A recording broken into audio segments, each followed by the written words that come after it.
Hello students, असी कर रहे हैं क्लास 10th चैप्टर साडा 7th कोआर्डिनेट ज्योमेट्री निर्देशक ज्योमेट्री। सो जिसका क्वेश्चन नंबर है 6 साडे कोल। सो लिखा कि right the type of quadrilateral कि मतलब कि की करना है असी चतुर्भुज दी किस्म दसो। सो क्वाड्रिलेटरल मीनस चतुर्भुज। सो क्वाड्रिलेटरल या चतुर्भुज की होंदा है जिहड़ी साडे कोल चार भुजावां वाली बंद आकृति होवे उसनूं असीं चतुर्भुज या क्वाड्रिलेटरल जिहड़ा कि बोल दिंदे हाँ। सो साडे कोल फस्ट पार्ट है क्वेश्चन 6 का जिहदे विच साडे कोल पॉइंट्स हैं -1, -2, फिर है साडे कोल 1, 0, -1, 0, 3 आ गया साडे कोल। फिर साडे कोल पॉइंट्स दिता गया है, फिर है साडे कोल -1, 2, फिर दिता गया 3, 0। सो 3 है माइनस दे विच साडे कोल। सो इस तरह साडे कोल चार पॉइंट्स जिहड़े कि गिवन दे दिते गए हैं जिन्हां दे विच सानूं कहा कि दसो इन्हां पॉइंट्स तो साडे कोल किहड़ी चतुर्भुज जिहड़ी कि किहड़ी टाइप की चतुर्भुज या क्वाड्रिलेटरल जिहड़ा साडे कोल बन रहा है। सो सब तो पहलां असीं इन्हां दे नाम लिखांगे। मान लैंदे हां असीं पॉइंट्स नूं, एक नूं ए मन्निया साडे कोल ए की है -1, -2। सो बी है साडे कोल 1, 0, सी है साडे कोल -1, 2। इस तरह डी साडे कोल आंदा है -3, 0। सो हुण जदों साडे कोल चार पॉइंट्स आ गए तो असीं चार जिहड़ियां साडे कोल दूरियां जिहड़ियां निकलणगीਆਂ। सो साडे कोल ध्यान रखना है कि जदों साडे कोल दो पॉइंट्स हैं साडे कोल एक दूरी प्राप्त हुंदी है। दो पॉइंट्स के लिए साडे कोल एक्सैप्शन है। मान लो कि दो पॉइंट्स हैं साडे कोल तां एक दूरी है साडे कोल। तीन पॉइंट हैं तो साडे कोल तीन ही दूरियां होणगीਆਂ। चार होंगे तो साडे कोल चार दूरियां। जेकर 5 पॉइंट्स आ गए साडे कोल 5 दूरियां इस तरह होणगीਆਂ। सिर्फ दो के लिए ध्यान रखना कि एक दूरी निकलेगी साडे कोल। क्लीयर। सो इस तरह साडे कोल जो दूरी का या डिस्टेंस का फॉर्मूला होंदा है पहला असीं वो लिख लीए। सो दूरी या डिस्टेंस बराबर होंदा है साडे coal is equal to x2 - x1 दा whole square plus y2 - y1 दा होल स्केयर। सो हुण शुरू करते हैं। असीं सब तो पहला असीं AB की दूरी जिहड़ी प्राप्त करांगे AB। सो पिछले क्वेश्चन जिहड़े बच्चे ने वेखे होंगे उसनूं पता होगा कि असीं किस तरह फॉर्मूला जिहड़ा अप्लाई करते हाँ। सो AB लिखा है A दे पॉइंट्स जिहड़े होणगे साडे कोल x1 ते y1 होणगे। B दे पॉइंट्स जिहड़े रहणगे वो साडे कोल x2 ते y2 रहणगे। क्लीयर। जिहड़ा पहला पॉइंट आ उहदे च 1, 1 पॉइंट्स, जिहड़ा दूसरा है उहदे च 2, 2 दे पॉइंट।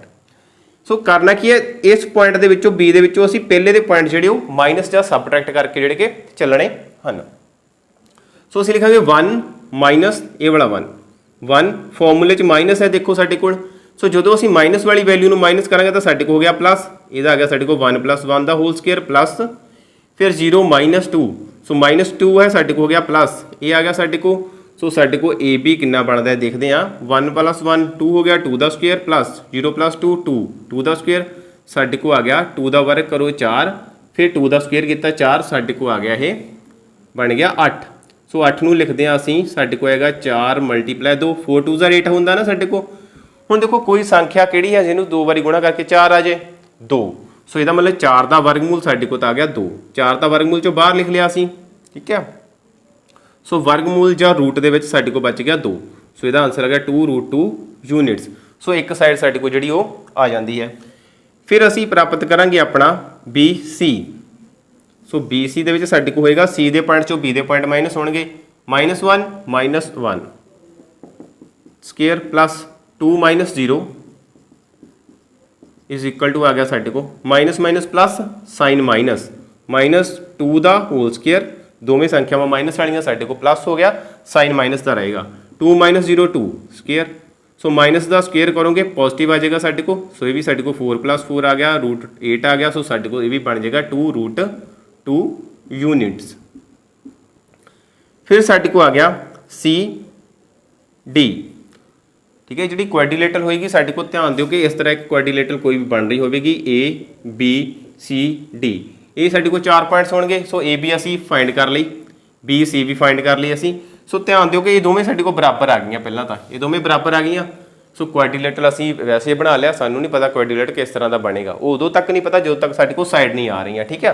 हुण असीं फाइंड कीता तो ये दोवें साडे को बराबर आ रही ने। ठीक है। हुण असीं फाइंड करांगे CD। सो डी दे पॉइंट चो सी दे पॉइंट -3 + 1 क्योंकि -1 है साडे को, सो पॉजिटिव हो जाएगा square plus 0 - 2 whole square is equal to -3 + 1 कितना आ गया -2 आ गया साडे को स्केयर, फिर साडे को -2 का होल स्केयर आ गया साडे को। सो ये आ गया साडे को 2 2 ज़ार 4, ये भी साडे को 4, ये भी साडे को आंसर जिहड़ा कितना बनेगा 2√2। सो ये भी 2√2 आ गया साडे को यूनिट्स। सो ये भी साडे को इन्हां दोवां साइड्स दे इक्वल टू आ गया। फिर आ गया साडे को D A. So A they points दे विचों डी दे पॉइंट माइनस होणगे साडे कोल हुण -1 -3 है प्लस हो गया -1 + 3 का whole square plus -2 -0 whole square. ये साडे को 2 आ गया 2 का स्केयर, फिर साडे को -2 का स्केयर आ गया इज इक्वल टू फिर साडे को 4 + 4 इज इक्वल टू साडे को क्या आएगा 2√2 यूनिट्स। सो चार ही साइड साडे को जिहड़ियां प्राप्त हो जांदियां हन। सो ये चार तो हो गई साडे को बराबर। हुण ध्यान देना है साडे को एक हुंदा है वर्ग अते एक हुंदा है साडे को सम चतुर्भुज। गल करिए तो ये साडे को स्क्वेयर, ये साडे को रोमबस। सो इस तरह साडे को दो चतुर्भुज हुंदे हन। इन्हां दोवां दियां साडे को चारे भुजावां जिहड़ियां कि वो बराबर जिहड़ियां हुंदियां हन। हुण चारे भुजावां बराबर तो हो गई, इस दियां भी चारे साइड साडे कोई बराबर आईयां। हुण असीं की कहांगे वर्ग कहांगे या सम चतुर्भुज कहांगे। एक प्रॉपर्टी इत्थे होर हुंदी है साडे को, इस दे विकर्ण जिहड़े ने आपस विच बराबर हुंदे हन, ठीक है। पर इस दे जिहड़े विकर्ण ने, सो इसदा D1 = D2 होगा। इसका मतलब विकर्ण 1 विकर्ण 2 D फॉर डायगोनल, ठीक है। विकर्ण 1 = विकर्ण 2 होएगा। इस दे विच साडे को D1 ≠ D2 हुंदा है। सो विकर्ण 1 बराबर नहीं हुंदा विकर्ण 2 दे। सो इत्थों हुण सानूं विकर्ण फाइंड करने पैणगे, डायगोनल फाइंड करने पैणगे। डायगोनल किस तरह बनदे हन, इस दे ओपोजिट वर्टेक्स जिहड़े हुंदे हन साडे को उन्हां नूं असीं ज्वाइन करना है, जां जिहड़े साडे को सन्मुख शिखर हन असीं उन्हां नूं मिला देना है। सो साडे को एक आया AC, एक आया BD। हुण असीं AC भी पता करांगे ते BD भी पता करांगे। सो साडे को आंदा AC। हुण C दे पॉइंट दे विचों असीं A दे पॉइंट माइनस करांगे। -1 -1 है प्लस हो गया साडे को -1 + 1 दा होल स्केयर प्लस क्लीयर -1 ये प्लस हो गया। फिर आ गया 2 -2 सी साडे को हो गया प्लस 2 + 2 दा whole square is equal to आया साडे कोल ये माइनस प्लस हो गया साडे को कैंसिल हो गया साडे को 0 बचे ये वाला। ये आया साडे को 0 का स्केयर प्लस ये आ गया साडे को 2 + 2 4 का स्केयर साडे को आ गया 16। सो 16 का रूट फाइंड करिए साडे को आ गया 4 यूनिट्स। सो मतलब कि 4 नूं असीं 2 बार गुणा करिए तो साडे को की बनता है 16। फिर साडे को आ गया BD। सो D दे पॉइंट चो B दे पॉइंट -3 नाल माइनस की किया असीं 1 -1 का होल स्केयर प्लस 0 -0 स्केयर। सो ये साडे को की आया -3 -1 -4 होल स्केयर प्लस 0 का स्केयर इज इक्वल टू आ गया साडे कोल 16 + 0 इज इक्वल टू आ गया 16। सो 16 का रूट कितना आ गया साडे कोल 4 यूनिट्स। हुण देखो साडे कोल दोवें डायगोनल जिहड़े ने वो बराबर आ जाते हैं। सो असीं की लिखांगे AB बराबर है BC बराबर है CD। AB = BC = CD = DA।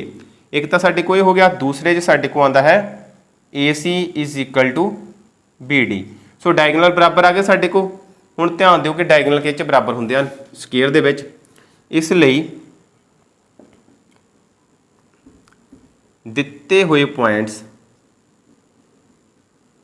दिते हुए बिंदु वर्ग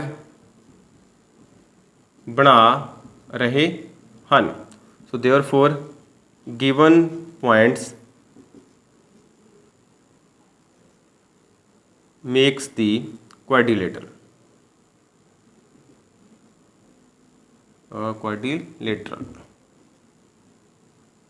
सो इस तरह ये साडा क्वेश्चन नंबर 6 का फस्ट पार्ट, जिस दे विच साडे को 4 पॉइंट्स गिवन सी। सानू कहा गया सी कि दसो किहड़ी चतुर्भुज बन रही है या किहड़ी क्वाड्रिलेटरल बन रही है। सो जिस दे लई ध्यान रखना कि जो भी तुसीं इस तरह क्वाड्रिलेटरल की टाइप फाइंड करनी है तो हमेशा तुहानूं 6 डिस्टेंस जिहड़े ने 6 दूरियां जिहड़ियां प्राप्त करनियां पैणगीਆਂ। ਪਹਿਲੀਆਂ ਤਾਂ ਉਹਨਾਂ ਦੀ points to point distance find ਕਰਾਂਗੇ, ਫਿਰ ਉਹਨਾਂ ਦੇ ਅਸੀਂ ਔਰ ਜਿਹੜੇ ਆਪੋਜ਼ਿਟ ਵਰਟਿਸਸ ਹੋਣਗੇ ਉਹਨਾਂ ਨੂੰ ਮਿਲਾ ਕੇ ਜਿਹੜੇ ਡਾਇਗਨਲ ਬਣਦੇ ਹਨ, ਜਾਂ ਸਿਖਰਾਂ ਨੂੰ ਸਨਮੁਖਾਂ ਨੂੰ ਮਿਲਾ ਕੇ ਜਿਹੜੇ ਵਿਕਰਨ ਬਣਦੇ ਹਨ ਉਹਨਾਂ ਦੀਆਂ ਦੂਰੀਆਂ ਪ੍ਰਾਪਤ ਕਰਨੀਆਂ ਪੈਣਗੀਆਂ। ਸੋ ਫਿਰ ਦੇਖਣਾ 4 ਸਾਈਡਸ ਕਿਸ ਤਰ੍ਹਾਂ ਆਉਂਦੀਆਂ ਹਨ ਅਤੇ 2 ਵਿਕਰਨ ਜਿਹੜੇ ਉਹ ਕਿਸ ਤਰ੍ਹਾਂ ਆਉਂਦੇ ਹਨ, ਤਾਂ ਸਾਡੇ ਕੋਲ ਇਸ ਦੇ ਵਿੱਚ ਇੱਕ ਹੀ ਬਣ ਗਿਆ, ਇੱਕ ਵਰਗ ਬਣ ਜਾਂਦਾ ਹੈ। ਸੋ ਇਹ ਸੀ ਸਾਡਾ 6 ਦਾ ਫਸਟ ਪਾਰਟ। ਸੋ ਉਮੀਦ ਕਰਦਾ ਤੁਹਾਨੂੰ ਕਲੀਅਰ ਹੋ ਗਿਆ ਹੋਵੇਗਾ। ਸੋ ਵੱਧ ਤੋਂ ਵੱਧ ਬੱਚਿਆਂ ਤੱਕ ਸ਼ੇਅਰ ਕਰੋ। Thank you. ਮਿਲਦੇ ਹਾਂ ਨੈਕਸਟ ਕਲਾਸ ਦੇ ਵਿੱਚ ਨੈਕਸਟ ਕੁਐਸਚਨ ਦੇ ਨਾਲ।